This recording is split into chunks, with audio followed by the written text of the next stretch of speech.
farm-to-table ingredients, makabagong presentasyon ng pagkain kinasanayan, at unique drink concoctions. Ilan lang yan sa mga dahilan kung bakit ang foodies ng Metro Manila umaakyat ng Antipolo Rizal to explore the flavors of Kaulayaw coffee.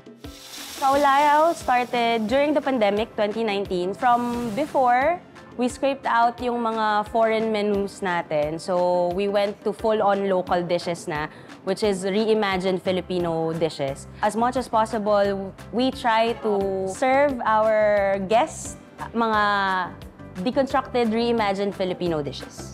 Mula pa sa Calamba, Laguna kung saan siya nakatira, bumiyahe papuntang Rizal si Kapuso star Thea Tolentino para tikman ang nagtitrending na dishes ng Kaulayaw. Sulit naman kaya ang pagdayo niya? Inuunahin ko na to. Ito ang ating hirang. Ito ay ang version nila ng inutak. Sa mga hindi nakakalamang inutak ay chewy siya, nakakanin, pero ito nilagyan nila ng twist dahil may ice cream sa ibabaw. So, itry na natin. Ang sarap ng combination ng fresh galing sa kusina yung inutak. So, medyo mainit pa siya and yung ice cream. And meron pa tayong isang in-order, ang Alcalde Suman.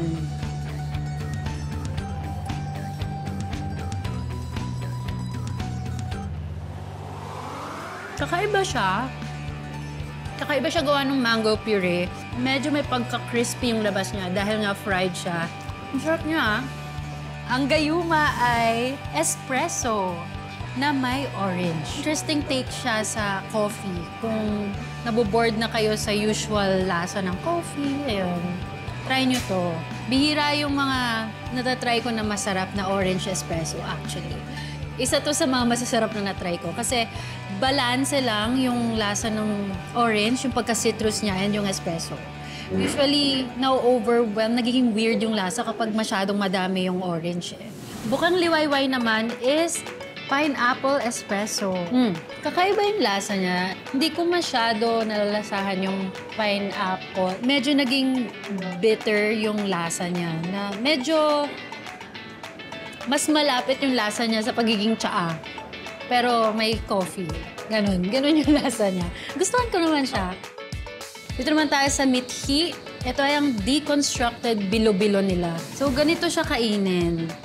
Una, isasawsaw mo sa ube ice cream. Medyo natunaw na lang ating ube ice cream. Pero mas okay yun para makuha din natin ang gata, ang sauce talaga ng bilo-bilo.